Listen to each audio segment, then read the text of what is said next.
All right. Marci Lee is in the building, rocking that Necessary Blackness Podcast t-shirt. And for those of y'all that are interested, you can actually get those t-shirts. You send us an email at necessaryblacknesspodcast@gmail.com, and you just tell us your size, and we'll send you the link to actually go on and be able to purchase that. And I like to tell everybody that we self-fund our own podcast. We don't take no type of money from third-party corporations. And if we do any advertisements, it's usually with small business because we're about Black empowerment. So what we're going to do is we're going to use our money to cast our vote, and then we're going to take our ballots to a Black business. That's what we do over here on Necessary Blackness Podcast. So we got a lot to discuss. We got a lot to discuss. We got a podcast that we did that should be out very shortly. We just had a little technical difficulties, but we getting it together. I want to start out, right, because I want to get a lot of people up in this room. So while people are joining the room, I wanted to talk about the situation with Andrew Gillum. And I haven't seen the whole entire interview, but I've seen enough. And I want to discuss that. And let me lay the foundation. You know what? Before I lay the foundation, let the family, for those that haven't been privy to this interview, let me let them hear his words. So what I'm going to do is I'm going to play that real quick. It's only a minute. And while that's playing, and maybe bring people up to speed in regards to why he's doing this interview with Tamron. If you can, no, you go ahead and explain. All I know is some photos were leaked, and they were compromising photos, and absolutely because of these photos, those compromising photos. You know, he's in crisis mode, right? So he had sat down with a well-established PR firm, and this is the line that they came up with. Because let me tell you something, we're living in a day and time where society is acceptable of behavior that wasn't acceptable 20 years ago. So I believe, in my opinion, that this interview is nothing more than to put him back in the national spotlight and for him to be favorable to the people, because he's going to throw his hat in the political arena. Because you can best bet that he is going to be campaigning for Joe Biden and Kamala Harris. Yeah, he mentioned that. Yeah, he said that's still on the table. That's still on the table, right? And if they become president and vice president and they occupy that White House on Pennsylvania Avenue in Washington, D.C., he's probably going to be a part of the administration. So in order to clean up his public image, he has to address the American people. Because guess what? People had questions. You know, I really didn't have no question, you know, because I look at things for what they are and not what they present themselves to be. And as they say, picture's worth 1,000 words. Yeah, but how does it present? It presents that he's a cheating husband. So you're looking at morals.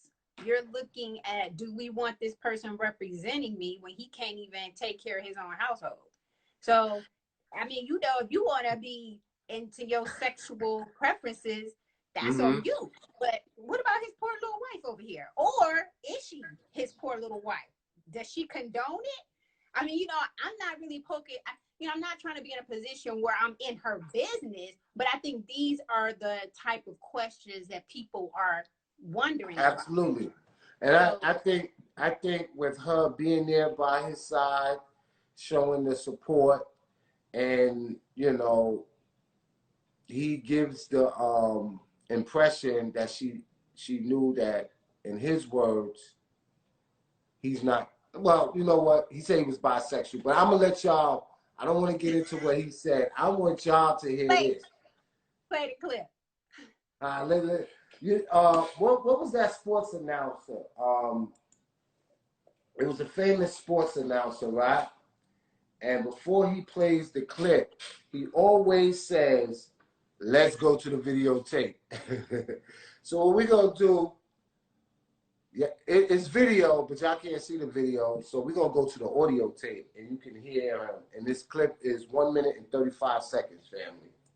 The truth is that, Tamron, everyone believes the absolute worst about that day.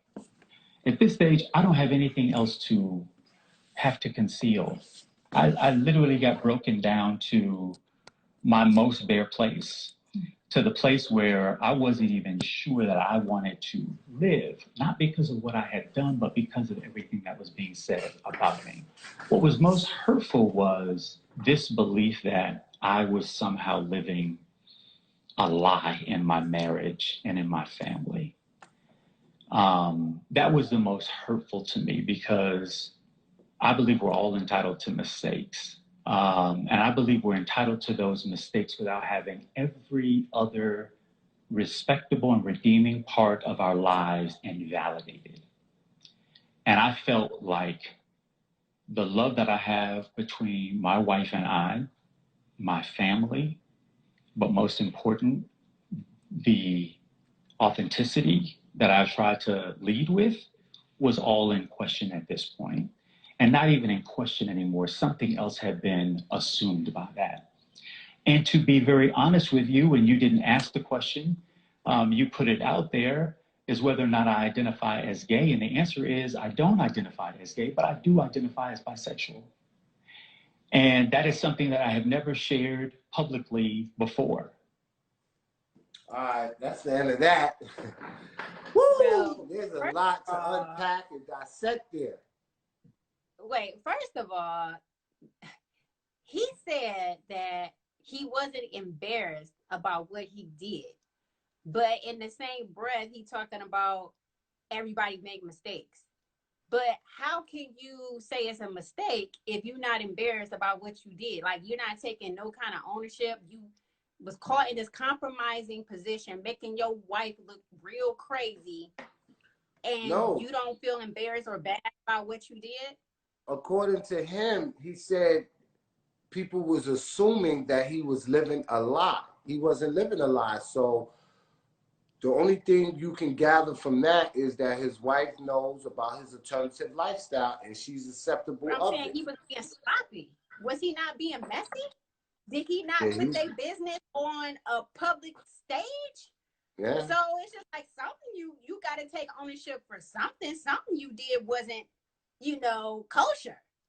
But that's like, seriously. Yeah. That's what people do. They reflect from the reality of what it is. And I think that,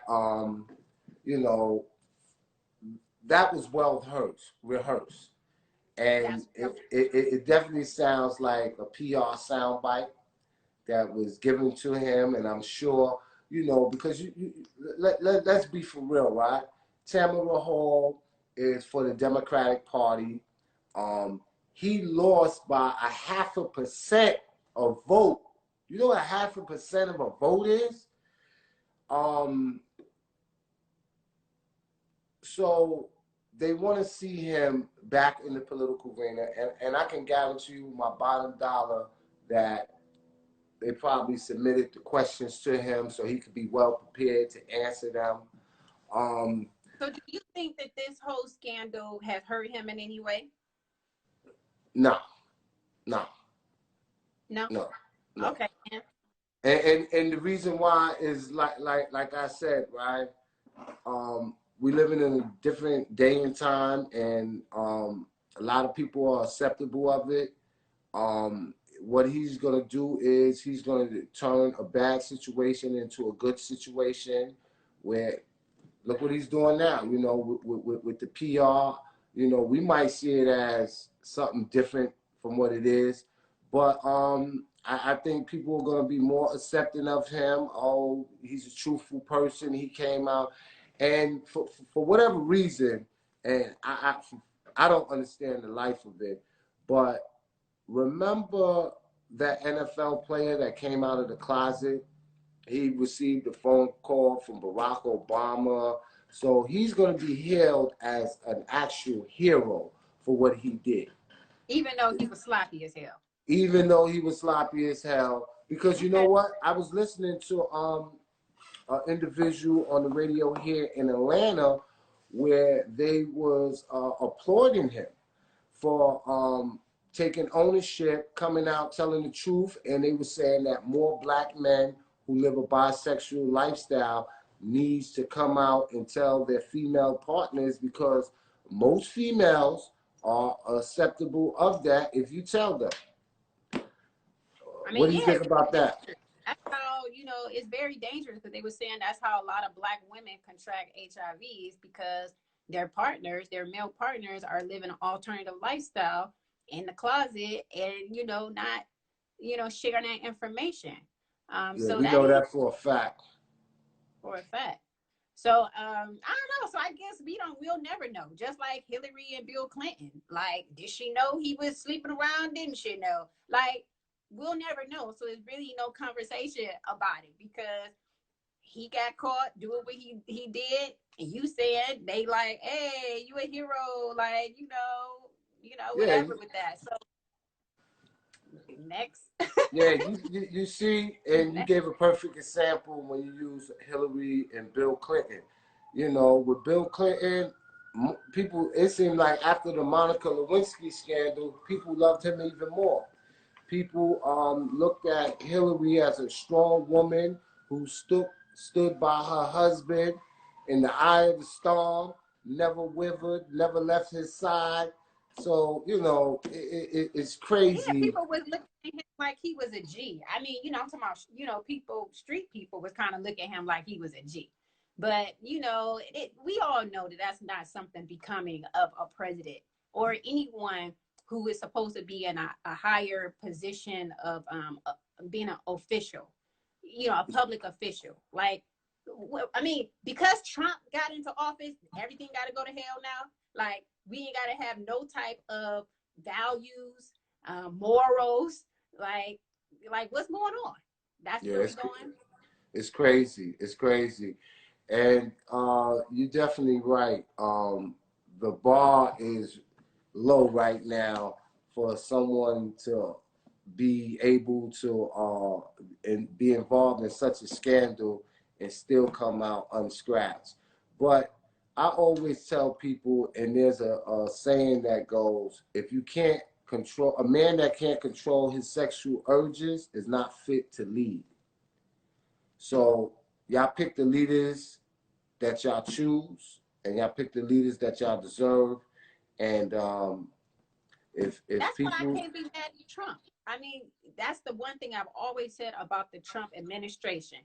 He didn't put himself into office. He couldn't have got there without all of these people. I feel more, you know, suspect about the people versus him. Like, you had to have the people in a certain mindset to even get him into office.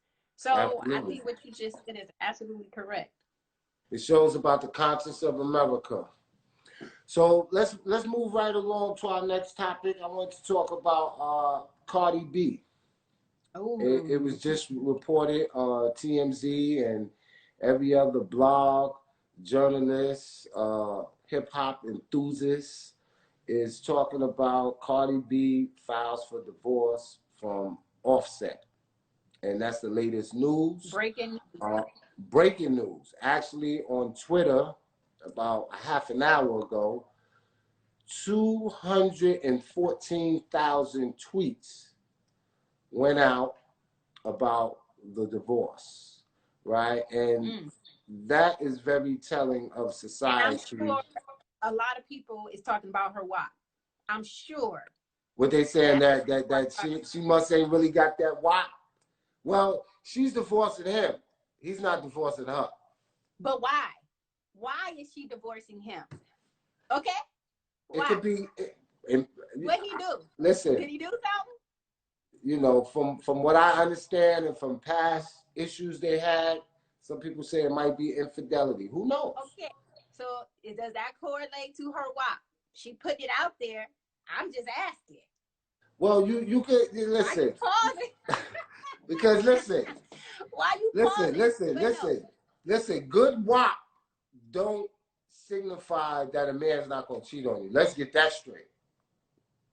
You know, but I'm not confused about that. I'm saying she celebrated her WAP in that manner. That's what she did. I'm with you. I understand. and let me tell you something else. With that good WAP, she ain't gonna have no problem replacing him. Okay, let's get that straight. But I'm not one to talk about celebrity gossip or nothing like that, right? Let's look at the relationship. That's what I want to talk about. Take out the celebrity factor. Yeah, when individuals are in a relationship, and we've seen this relationship play out in the public, unfortunately, because a lot of times what happens in someone's household is their business, and it should stay their business. But I guess when you're a public figure and it becomes public information, then it's everybody's business. From what I understand, there was past situations of infidelity and other little different things. I think even she caught a case with one of the bartender with an assault charge because allegedly, Other woman. another woman allegedly was involved. Yeah, allegedly. Right. So if all of this is true, because it's allegedly, she gave him a second and a third chance. And a lot of people don't even get a second chance. So I just think that with relationships like that, it's sad to see, they have kids and different things like that. And I'm sure she's going to make a record about it. Other people may celebrate it, and it'll be the talk of the town from right now until Friday. And after that, we're on to something else. But the sad part is that 214,000 people are on Twitter talking about this, but 3 weeks ago, listen, 3 weeks ago, you was the first one that talked about Cutie, the movie. More people are concerned about the marriage of Cardi B and Offset than this movie that is coming out called Cutie. I don't think it was 214,000 tweets within the last hour about that movie, and it just goes to show the morale, the mentality of today's people, and it's sad. I'm not saying, because I'm on here talking about it, obviously, but I'm not saying that that's not a conversation to be had, but what about the real issues that affect children? And people don't want to talk about the real issues. People want to talk about gossip and other people's lives because they ain't got a life. I mean, that's how I feel about it.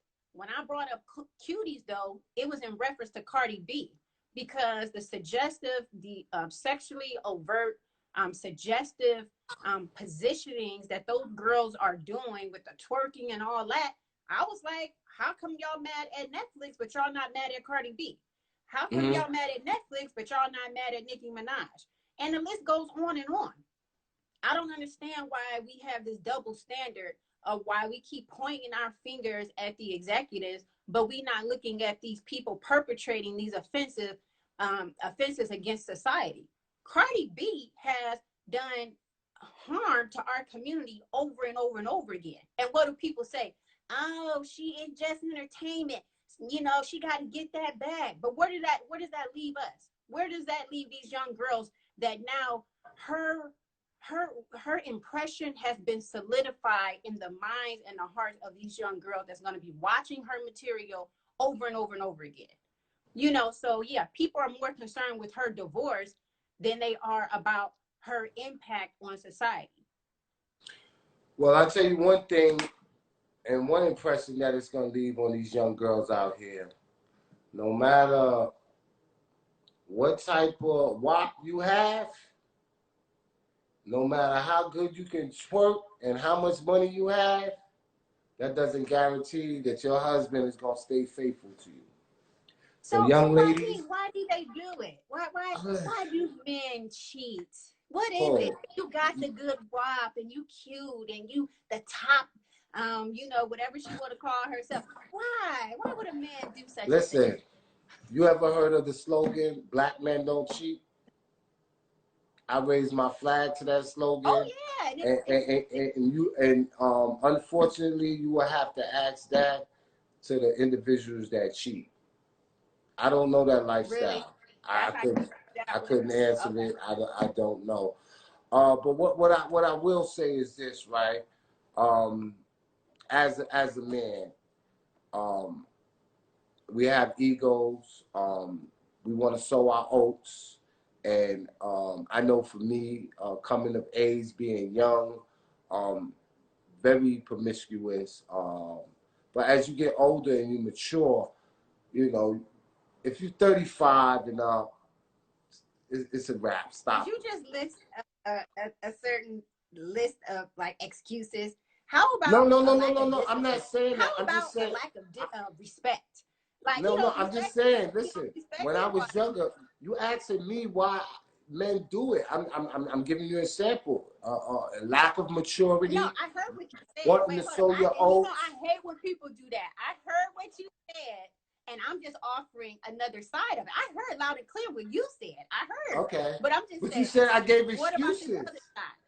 You said I gave excuses. You said I gave excuses. Those wasn't excuses. And I heard you. And those wasn't excuses. He wants to no.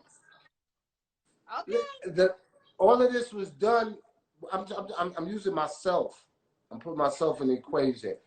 As a young lad, very young in age, immaturity, and not having the proper direction. But as you get older and you mature, you know that's not the way to do it. You know what I mean? And especially, listen, if you commit yourself to someone and you marry, then you way out of pocket. You know what I mean? So, but I will say this, man. Brothers are getting it together. You know, a lot of brothers are marrying sisters. I'm seeing happy family. I'm seeing brothers celebrating black women. But I gotta say this. It's not going to continue if you guys keep on waving this flag talking about black men don't cheat when you know you're being like, it's something that you're doing to cover up the fact that black men do cheat. Now, if you want to have hopeful, you want to be hopeful and make me have aspirations to that, that's one thing. But it's an affirmation. It's an affirmation, a positive affirmation. Black men don't cheat, right? So we just talked about him cheating on his wife, and then you throw out black men don't cheat. Let me finish. It's an affirmation, and it's a movement of brothers that are faithful to these black queens out here, and we're just trying to let other people know that, listen, it's okay if you don't cheat. Headed by. And you should join the movement. Headed by every faithful man that loves his black queen. That's what it's about. Okay, but if you guys didn't have people in the group like Charlamagne and God and that comedian guy, I can't think of his name right now. The one who had the song with Snoop Dogg. You know what I'm talking about? DeVoe. Lil DeVoe, right? Lil DeVoe. When you have people like that, when you have certain people with a certain history and they're touting this and they doing it as a joke with little grins on their face, like it's a joke or something, how are we supposed to take that? This is part of the issue of relationships in the black community. It's almost like a joke. Yeah, but you know what? If they wanted to make it serious, they should have maybe took that approach. But I'm looking at it like, who you think you fooling? Like, it comes off very not genuine. Yeah. You know what I'm saying? You know what, Charlamagne? Charlamagne, he talks about his infidelities openly, and I think, I don't want to say how many years, but it's been several years that he has remained faithful, and he discarded that lifestyle. So I guess as a person that did that, you know, he can shout that campaign and use that as an affirmation. Black men don't cheat. But we're not going to be on here long. We're going to go to our next conversation. And I don't know. I'm going to let you decide. You're going to be the therapist. We're going to put Kanye West on the couch. And I need you to dissect and tell me, is this a black man that's speaking the truth? Is he having any type of issues, mental breakdowns, and do our dear brother need help? Because some of the stuff he was saying, you be like, oh wow, that's real noble for you to do that, and that would be something that would be beneficial to the hip hop community. But then the last line really kills it when he said he's the Moses and he's Nat Turner. But I'm gonna read some of these tweets.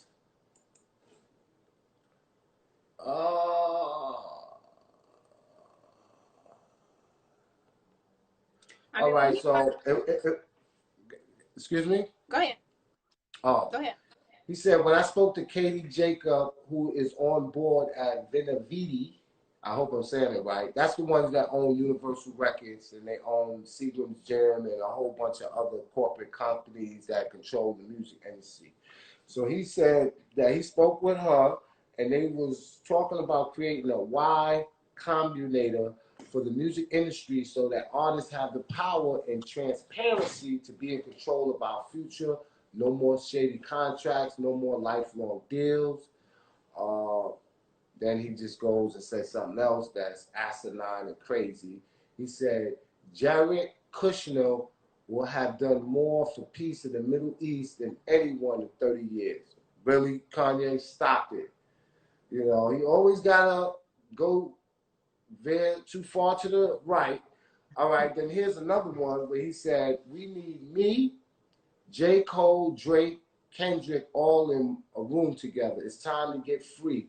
We will not argue amongst each other while somebody we don't know in Europe is getting paid and putting that money in hedge funds.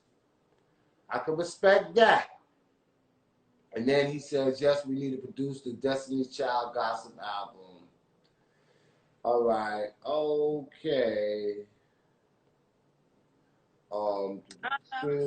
He talks about a meeting he had, but then, this is something that he said. He said Phil Knight net worth is $40 billion. Michael Jordan's net worth is $1.6 billion. And Phil Knight never had to jump from the free throw line. When you Google Phil, you barely ever see his face, right? All right, so what's his point? He just went on. Let me tell you some other stuff. He said, my kid's gonna own my own masters, buy properties. We have to evolve. Use the government money and buy land. I need to see everyone's contract at Universal and Sony. I'm not gonna watch my people be enslaved. I'm putting my life on the line for my people. The music industry and the NBA are modern day slave ships. I'm the new Moses. And then he goes on and says something else. I'm not the industry, bro. I don't care. I'm in service to Christ. We need world healing. I miss my brother. I refuse to argue with black men on labels we don't own. And he talked about let's stop killing me. And there was something else where he said, you know, he's the Nat Turner. So he's referring to people. You know, I heard. He's referring to people that. Yeah, go ahead. No, I was gonna say. In addition to that, I saw somewhere that he was saying that he wanted to make it mandatory that prayer be in all schools. That they was gonna bring it back and make it mandatory. It just seems like he's really on some extreme religion type stuff. Yeah, and see, that's the problem with religion. Religion is like a drug, and it enslaves people, and people become docile and fanatics with this religion. First of all, you can't make it mandatory in every school. There are people who practice spirituality but not religious. Everyone's not Christian. You know, when you're talking about bringing Right. prayer It's supposed in to be a school, separation between faith and God. Like yeah. When you religion and talk God is about, supposed to be. yeah, when you talk about bringing prayer in school, what about those that are Muslim? Are y'all gonna have the calling of the dawn? Are y'all gonna let them do salat? You know, Why so can't you pray before you get to school? Like, no, no. I mean, Not you only can that, pray if you want yourself. them to pray, if you want them to pray in school, send them to a Catholic school. How about But the that? thing is, you can pray at any moment and any time. Like, Yeah. why does he mean unified prayer? Because you can pray, we can pray sitting right here if we wanted to. Like, so I don't understand what that big push is about. It just seems like it's just, you know, he making a fuss for no reason. But in Yeah. regards to this other stuff that you're talking about, bro, just seems like he going through, you know, some life changes, some, you know, some situations that we just have no idea what he could possibly just be going through, like some internal issues. So I mean, it's not really much you could do about that. He's speaking what's on his mind and his heart, his truth. But that don't mean that we gotta agree with him. And that don't mean we gotta toss him to the side either, unless he's saying something that's harmful to Black people. Then that's when you gotta go, hold on, you know. But if he's just talking, let him talk. Like, you know, whatever. I guess most people write in a diary, but he just speaking out loud. Like some stuff you should keep to yourself, but he feel like everybody got to hear what's on his mind, you know. So we need to let him be himself and do what he do, and be the Moses and lead our people to the promised land. Is that what you saying? well, you know that's not gonna happen. The sheep are gonna follow. Like, you know, what you gonna do about that? The sheep are gonna follow. If they find some kind of comfort in what Kanye is saying and they agree with him, which you can't do nothing about it anyway. Look at all the people that follow Trump. Absolutely. I mean, you know, that's why it's up to people like you and others who speak and you and you and who you speak and me who speak of an alternative. That's why our voices have to be just as loud, because people have to receive the information. So he's speaking his truth and we got to speak our truth, and hopefully, you know, people are able to make some type of discernment about what touches them. So absolutely. what you think about Kanye? I will say this, right? Kanye is in a unique position where he was able to get Katie, Jacob, whoever that is at Venavidi. I might be messing the name up. Excuse me for that. But he's able to get people on the phone. He's able to get the ear of individuals that listen, that matter. So if he can get them to where no longer are artists offer lifetime contracts that makes them a slave, you know, I think that's a noble thing to do. If he can get Black men to come together and sit down, and I think that's good. The problem that I have, right, and I don't want to, how should I put this? I don't want to question anybody's sincerity towards their religious belief. You know, I'm not here for that. You know, some people, they need religion. Some people, they need something to occupy themselves with. Some people feel like that they're not in control of their life, and they search for an outside entity to take control over everything that they do, and the stuff that they do on their own, they attribute it to a higher power, an unseen force, a sky daddy, as they call it. That's neither here nor there. Daddy. Yeah, but what I will say is this, right? I have family members, I have personal friends that have dealt with bouts of mental illness and had breakdowns. And 9 times out of 10 of them, when they was talking and they wasn't in their right state, they always invoked religion. And I'm just looking like, you ain't never talk about God. You know, you didn't even say God, in God we trust. That's on every dollar bill that's in your pocket. But as soon as they have a mental breakdown, well, you know what? They go to religion. They talking about. Why you think it's that? Well, some people will say because it's a fairy tale. And so because it's a fairy tale and they're already in their own world in La La Land, it's easy to associate. I'm not trying to disrespect people by saying what they believe in as a fairy tale, but the evidence does, you know, point to that. When nothing is proven, nothing is seen, you got to go all on faith. You know, but one thing that you did say, I agree with, all power, you know, well, I'll say more power to Kanye if he's able to get these men to sit down, squash beefs, you know, and to make things happen for artists that's coming up behind them to ensure that their assets are going to be secured and, you know, their masters and all that stuff. Yeah, more power to you. But all this extra stuff that he's trying to do and invoke his will on people with this religious thing, you're being very insensitive to a whole population of people who don't rock like that. Like, you know, and they don't find that to be something that's attractive. So I think maybe if he wants to reach more people, a larger base, he might want to reconsider his positioning on that. But I feel like because he has things going on, that might not be possible. So for people who are able to separate the man from the Moses character or connotation that he's making, you can still, you know, ride up into a certain degree. You just got to know when you have to be like, all right, you know, I'll catch you on the next go around, you know, so. And see, what people got to realize is this too, as well. One of the greatest leaders to ever lead a movement was Marcus Garvey. And Marcus Garvey was a devoted Catholic, right? Few people knew that. I never knew that until a couple of years ago.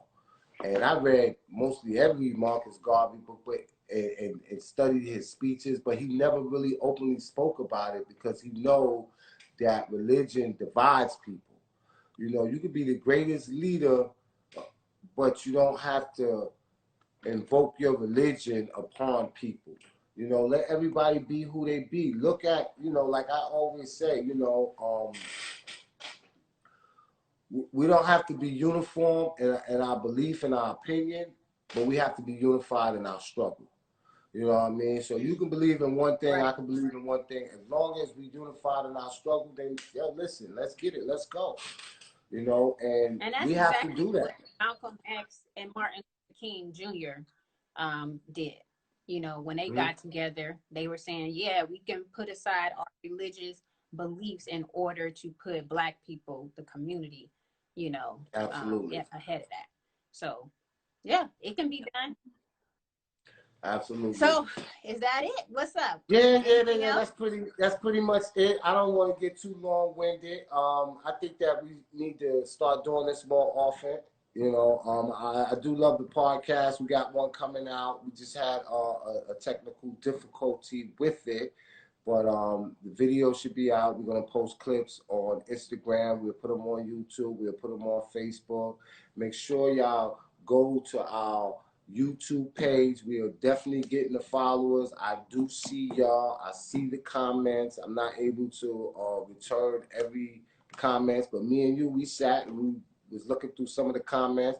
So I just want to say, man, love and respect to everybody that's rocking with us. Continue to rock with us.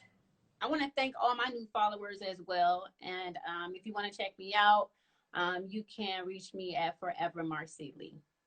All right, and I'm telling you, she got that Q&A with Marci Lee where she will be doing lives, and you can send her requests, and you can ask her a question, and you can actually sit there and talk with us. So you're not gonna always see me. I will always be on the podcast, but we're gonna set up a phone line so that y'all guys can call in. And I know a lot of people are waving hi. I begin distracted when I'm talking and I'm trying to read comments at the same time. But I am going to go back and I'm going to read y'all comments.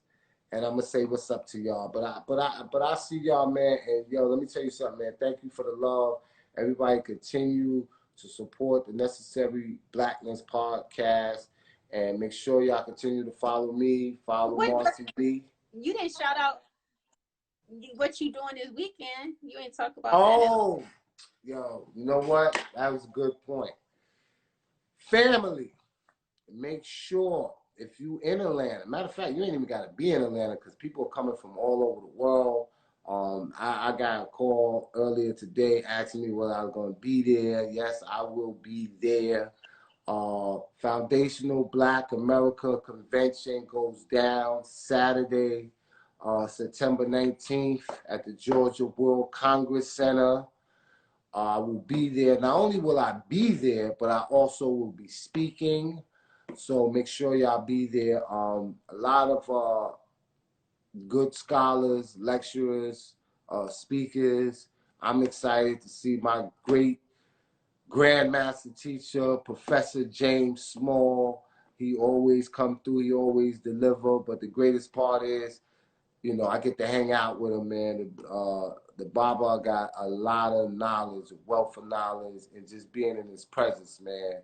We hang out all the time whenever we get a chance. He's gonna be there. You also have Kaba Kemi, another hard hitter. You have Boyce Watkins. You have the brother Divine Prospect. Who put it together? Who put it together? Who put it together though? Tariq Nasheed from Hidden Colors. Shout out to that brother Tariq Nasheed for giving me the opportunity to speak. Shout out to his assistant Ola. You're gonna have Rizza Islam there. You know what I was thinking of is the sister that is his co-host. I can't remember her name. I'm sorry, sister. I'm very bad with names, but shout out to that sister. And there's also another sister that's going to be talking about health and alternative medicine.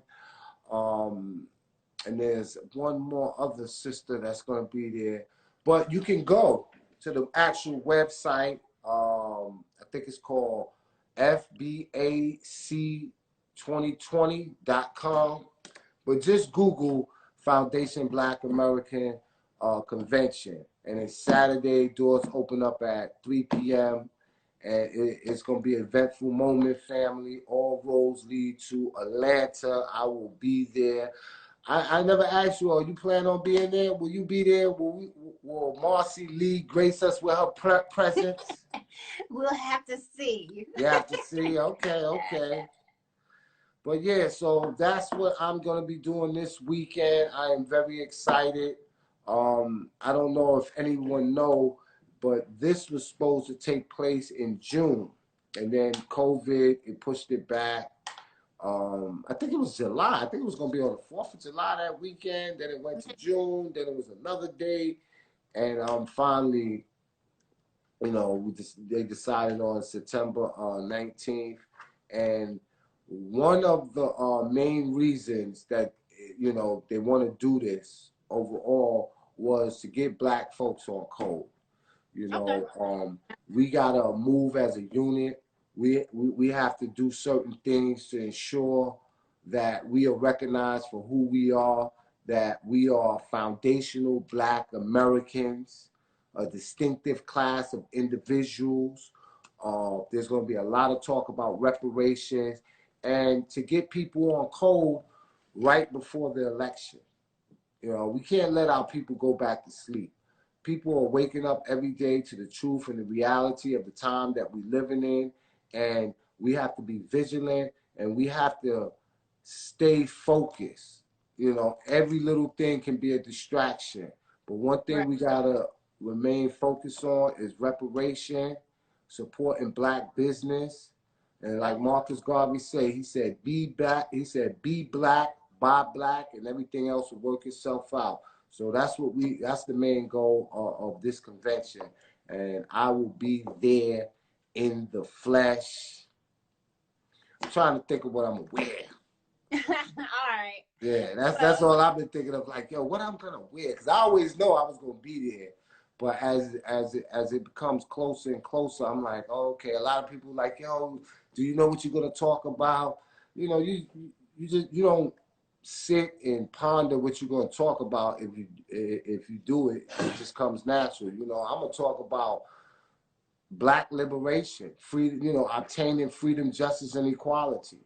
You know, not begging anybody else to help us to be Well, I'm sure, self-sufficient. you know, whoever happens to be able to come and join, they will not be disappointed by your presentation or whatever you decide to speak on.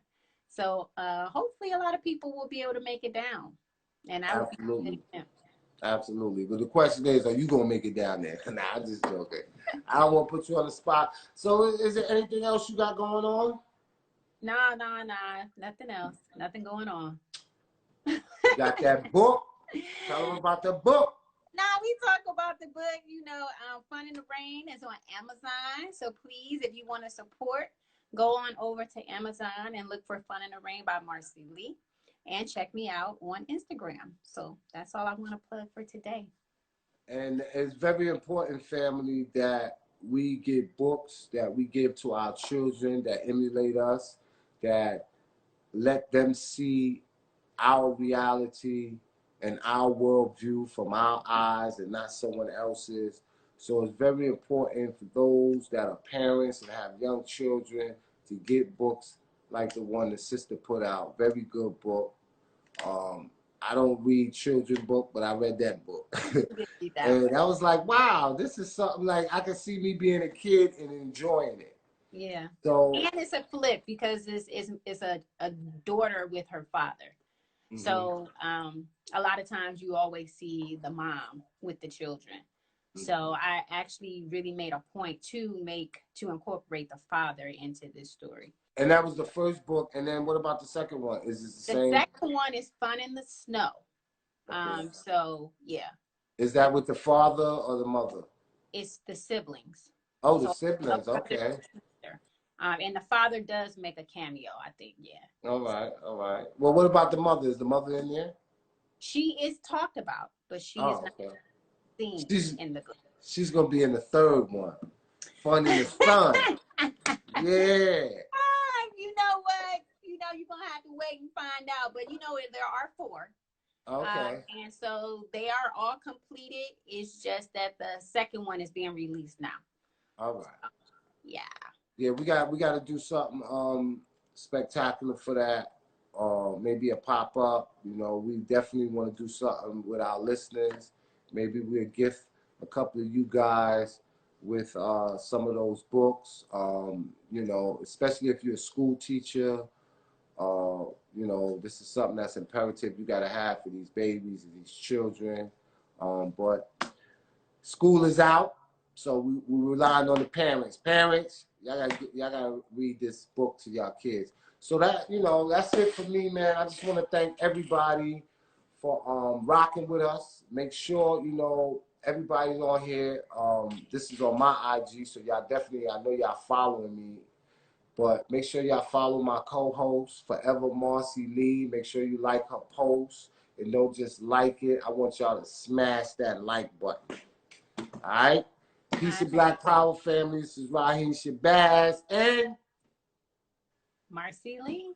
And we out of here, man. Peace. Bye.